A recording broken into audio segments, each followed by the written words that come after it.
नमस्कार दोस्तों, स्वागत है आपका द एक्सीलेंस क्लासेस में। और ये हिस्ट्री की सीरीज चल रही है जिसमें क्लास में हमारा चल रहा है मॉडर्न हिस्ट्री, आधुनिक भारत का इतिहास। ठीक है। और इसमें चल रहा है यूरोपीय कंपनियों का भारत में आगमन। ठीक है।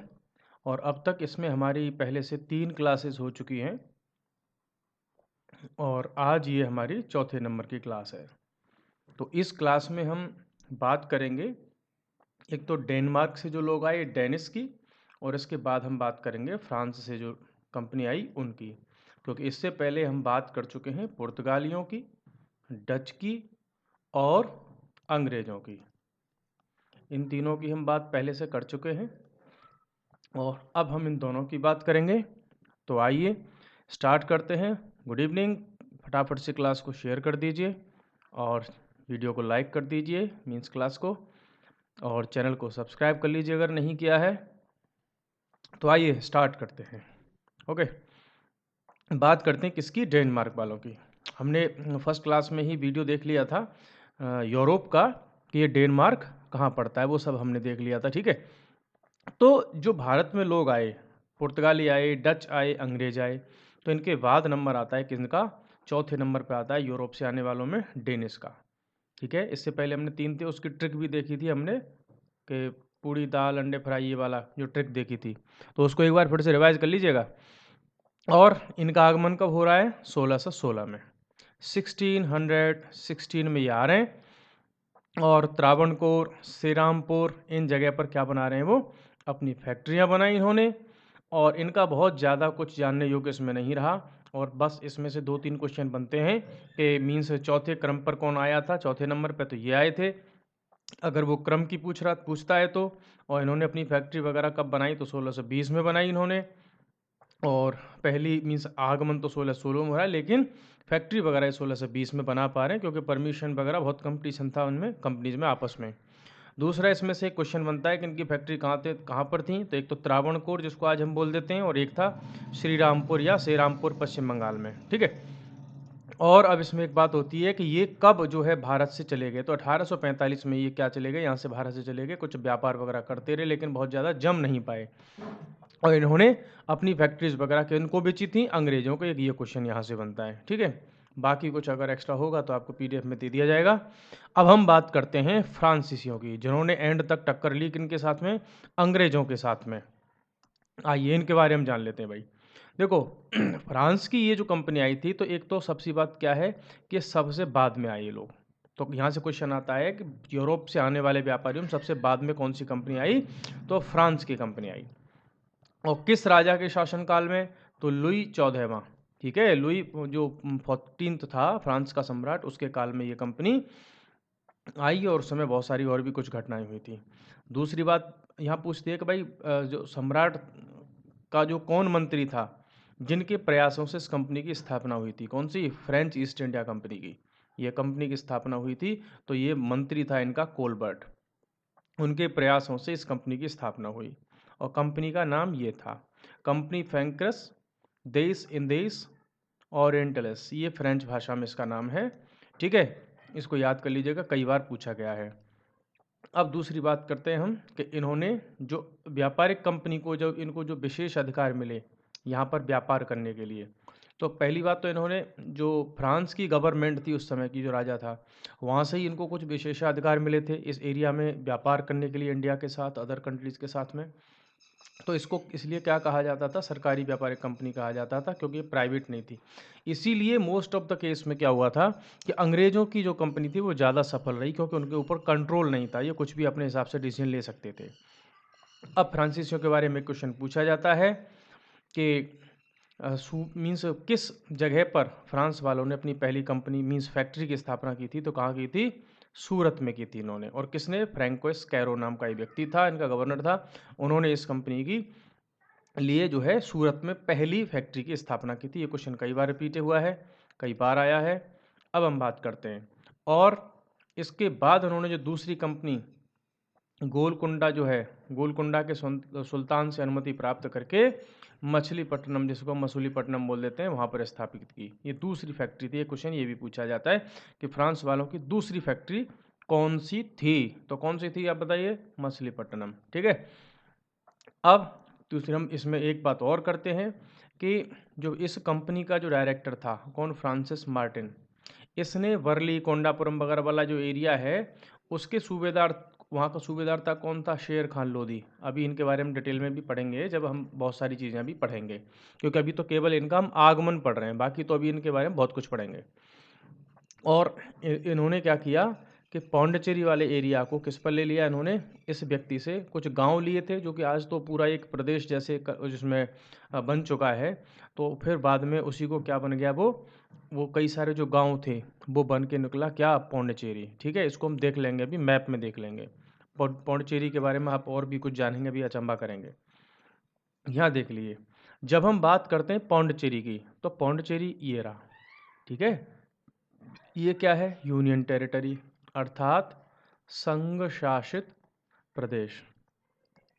ये संघ शासित प्रदेश है। संघ शासित प्रदेश वो होते हैं जहाँ पर केंद्र सरकार का राज्य होता है, केंद्र सरकार अपने हिसाब से मीन्स गवर्नेंस करती है उस एरिया को, उसका शासन चलाती है। ठीक है। अब आप देख लीजिए कि ये जो पौंडचेरी है, केवल आपको ये लग रहा होगा कि ये पौंडचेरी है, नहीं, ऐसा नहीं है। पौंडचेरी 4 जगह पर फैला हुआ है। देखो, एक तो यनम, तो पौंडचेरी का एक हिस्सा कहाँ पर है? आंध्र प्रदेश में, नंबर 1। ठीक है। और दूसरा आपका ये हो गया जो तमिलनाडु में है, जिसको हम प्रॉपर पौंडचेरी बोल रहे हैं, 2। तीसरा होगा कराईकल। ठीक है, ये भी तमिलनाडु में है, ये कराईकल वाला। और चौथा हो गया आपका माहे। तो देखो टोटल कितने हो गए? 1, 2, 3 और 4। तो ये 4 स्थानों पर पौंडचेरी फैला हुआ है, छोटे छोटे एरिया में। जैसे ये वाला है केवल 9 किलोमीटर स्क्वायर के एरिया में फैला हुआ है।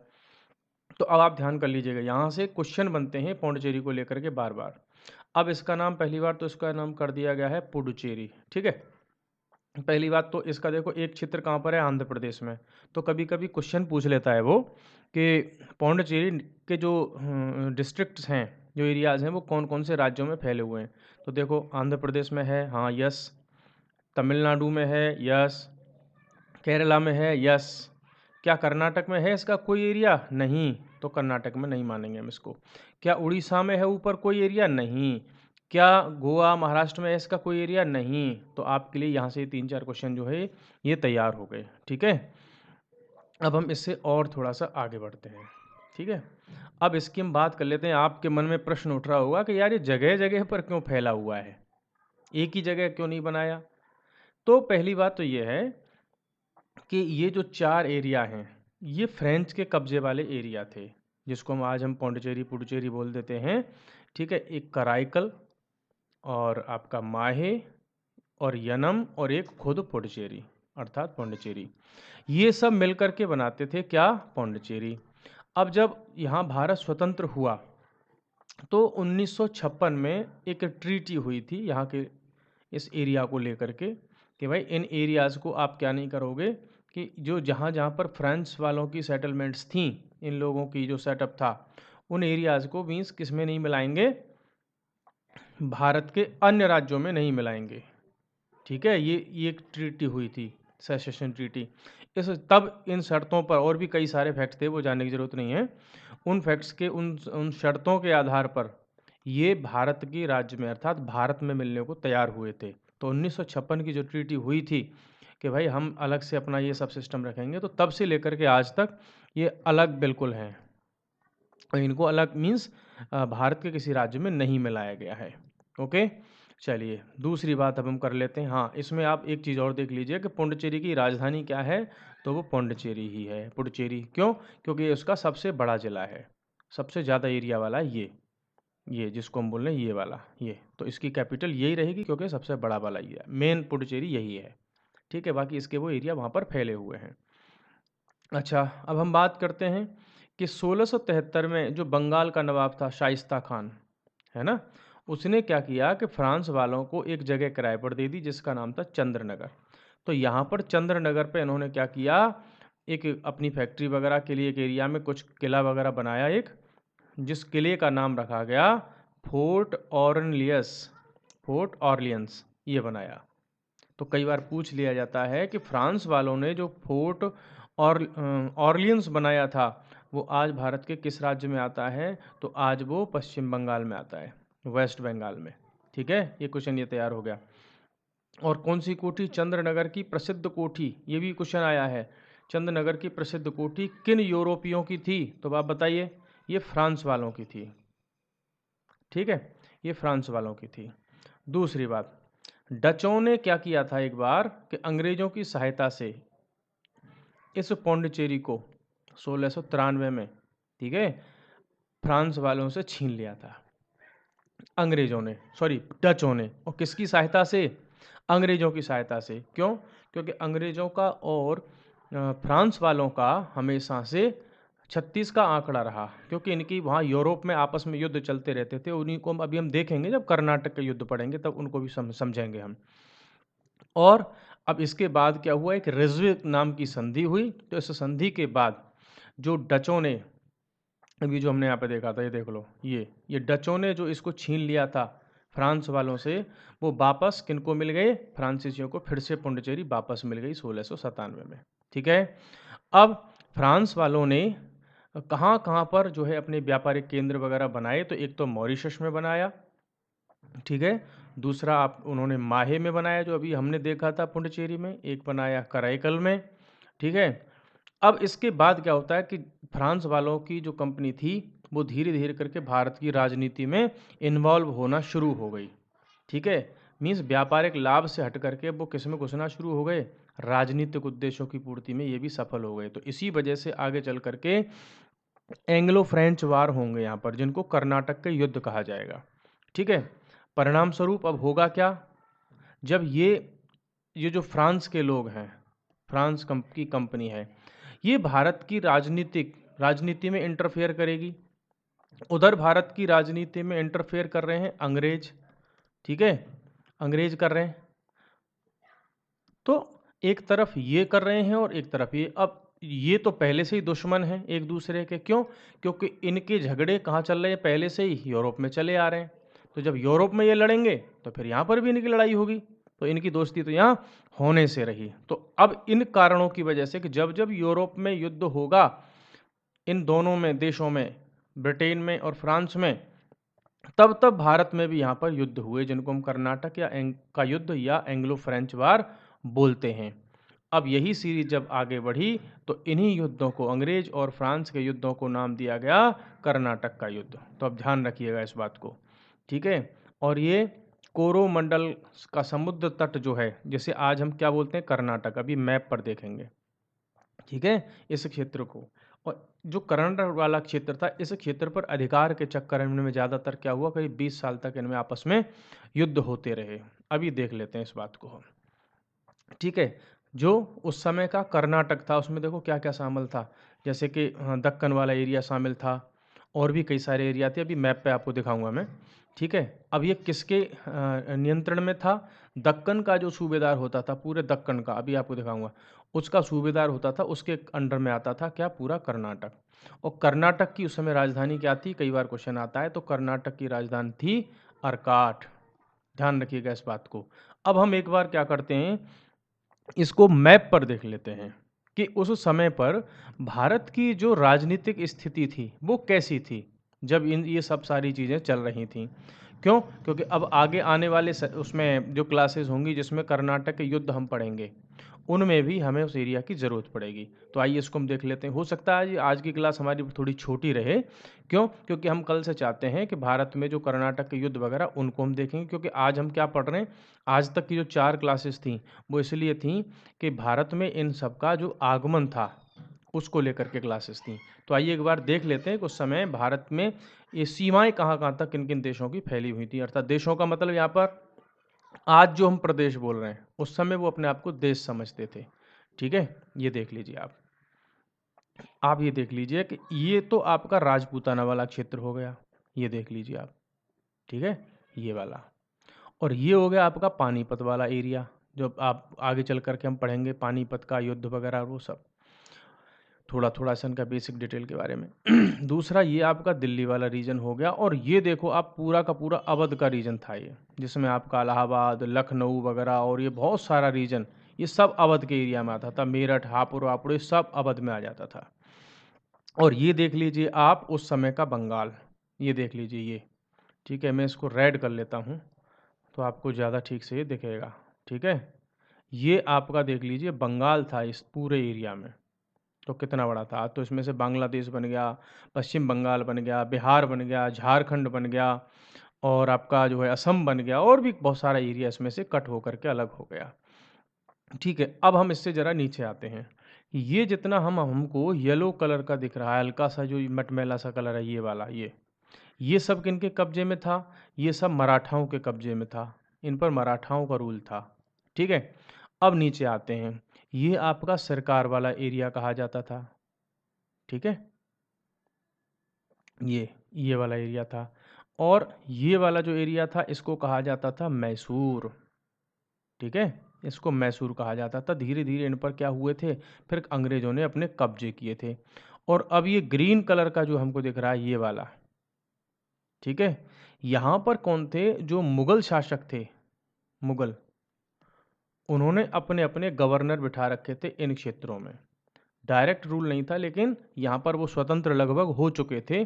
तो जो मुगल शासक थे उनका कंट्रोल धीरे धीरे करके ख़त्म हो गया था, और ये इन एरियाज़ में जो लोग बैठे हुए थे गवर्नर बन करके, मीन्स मुगलों के वायसराय बन करके, वो सब अपनी मर्जी से इन स्टेट्स को चला रहे थे, और इनमें आपस में फिर क्या झगड़ा रहता था।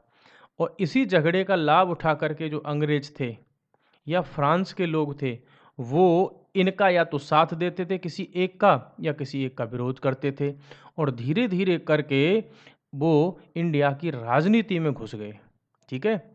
अब ये आप देख लीजिए, इसको बोलते थे उस समय पर क्या, सीलोन, जो आज आपका श्रीलंका। कई बार क्वेश्चन आया है कि सीलोन किस देश को कहा जाता था पुराने समय में, ठीक है। तो सीलोन कहा जाता था इस श्रीलंका को। और इधर वाला जो एरिया है जिसको आज हम म्यांमार बोल देते हैं, इसको कहा जाता था उस समय पर बर्मा। ये भी कई बार क्वेश्चन आया है, ठीक है। और इधर थोड़ा सा इस म्यांमार से हम आगे की तरफ बढ़ते हैं, इधर ऊपर की तरफ, यहाँ तो वहीं थाईलैंड भी है, ठीक है। अभी हम आगे देख लेंगे किसी दिन। थाईलैंड, जिसको किसका देश कहा जाता है? सफ़ेद हाथियों का देश कहा जाता है, सफ़ेद जो हाथियों का देश कहा जाता है। तो एक आपके लिए यहाँ पर ये फैक्ट तैयार हो गया। तो आज हमने ये सारा का सारा सिस्टम देख लिया। इधर राजपूत थे, इधर आपका मराठा वाला एरिया हो गया, अवध वाला एरिया हो गया, बंगाल वाला एरिया हो गया, ये आपका मैसूर वाला एरिया हो गया, ये आपका जो निज़ाम जो लोग थे, देखो यहाँ देख लीजिए अभी, ये हो गया आपका निज़ाम, जिसको हम हैदराबाद का निज़ाम बोलते थे, ठीक है। जो बाद में इसने झगड़ा किया था, भारत मीन्स स्वतंत्र हो रहा था, तो इसने जो है स्वतंत्र रहने की कोशिश की थी। तब सरदार वल्लभ भाई पटेल ने इस पर अटैक करवा करके इसको स्वतंत्र करवाया था, ओके। और इधर आपके गोवा वगैरह हो गए, यहाँ ये रहा गोवा, ठीक है। और ये तो पूरा आपका महाराष्ट्र वाला एरिया इसको कहा जाता था, मुंबई प्रेसिडेंसी में आता था पूरा का पूरा। तो आज हमने इतना सारा इसमें देख लिया है। तो कल आने वाली क्लास में, अर्थात नेक्स्ट क्लास में, हम स्टार्ट करेंगे किससे? कर्नाटक के युद्ध, ठीक है। और जो भारत की उस समय की इंटरनल सिचुएशन थी, आंतरिक स्थिति जो थी, उसको लेकर के हम चर्चा करेंगे, उस पर हम देखेंगे। और आपको पीडीएफ क्लास के बाद मिल जाएगी। जो है आप क्लास को एक बार वीडियो को लाइक कर दें, और चैनल को सब्सक्राइब कर लें अगर नहीं किया है। और उसके अलावा अगर हम बात करें तो हमारी क्लासेस मथुरा में ऑफलाइन चलती हैं। स्पेशल जीएस का बैच चलता है, जो डिटेल जो है, तो उसमें यूपी पीसीएस, यूपी पीएससी के लिए, जिसमें आरओ और एआरओ, अभी नया बैच भी लॉन्च हो रहा है। इलाहाबाद हाई कोर्ट का, इलाहाबाद हाई कोर्ट में आरओ एआरओ, ठीक है। और सीडीएस और सीएपीएफ जो है उसका असिस्टेंट कमांडेंट का जो एग्ज़ाम होता है, ऐसे ही कोस्ट गार्ड में भी होता है असिस्टेंट कमांडेंट का एग्ज़ाम, और ऐसे एनडीए में भी ठीक ठाक लेवल की जीएस की आवश्यकता पड़ती है। तो ये जो हमारा बैच चलता है वो बेसिक टू एडवांस चलता है, ठीक है। और इसके अलावा आपको अगर एक बात और बता देते हैं कि हमारे यहाँ पर स्पेशल फैसिलिटी ये है कि जो बच्चे फ़ीस देने के लायक नहीं होते, या कोई आर्थिक उनकी दिक्कत है तो मैं उनको वहाँ पर उनकी सुविधा के अनुसार जो है कोचिंग देता हूँ। तो जो लोग ऐसे हैं जिनको ऐसा लगता है कि मीन्स आर्थिक रूप से अगर कमज़ोर वगैरह हैं, तो मैं एक मुहिम चलाता हूँ सोसाइटी में अपने हिस्से का एक सब सोशल सर्विस करने के लिए। तो वो बच्चे मेरे पास आकर के फ्री में पढ़ सकते हैं। जब उन पे फ़ीस हो, सिलेक्शन हो जाए, तब वो अपनी फ़ीस दे सकते हैं। और ऐसा करने के लिए आप मुझसे संपर्क कर सकते हैं, नरेश शर्मा। और मथुरा में हमारी क्लासेस चलती हैं, तो आप हमसे कांटेक्ट कर सकते हैं ऑफलाइन क्लासेस के लिए। ठीक है। बाकी मेरी बुक्स मार्केट में आती हैं संजय पब्लिकेशन के यहाँ पर। आप जो मॉडल पेपर पढ़ते हैं संजय के, ठीक है। और अभी पॉलिटिकल साइंस की एक नई बुक आने वाली है, कंपटीशन के लिए भी कुछ नई आएंगी। बाकी नोट्स वगैरह आपको पीडीएफ मिलती ही रहेंगी। उससे ज़्यादा आपको सुपर टेट वगैरह लेवल पर या मीन्स जो वनडे टाइप के एग्जाम होते हैं उनमें इससे ज़्यादा पढ़ने की आवश्यकता नहीं है। डिटेल पढ़ना है तो आप हमको अलग से ज्वाइन कर सकते हैं। Thank you very much for today's class. और आपको कैसा लगा, अपने व्यूज़ ज़रा शेयर कीजिएगा, कमेंट्स में लिखकर हमें बताइएगा, जिससे कि हम और इसमें सुधार कर सकें। थैंक यू, नमस्कार।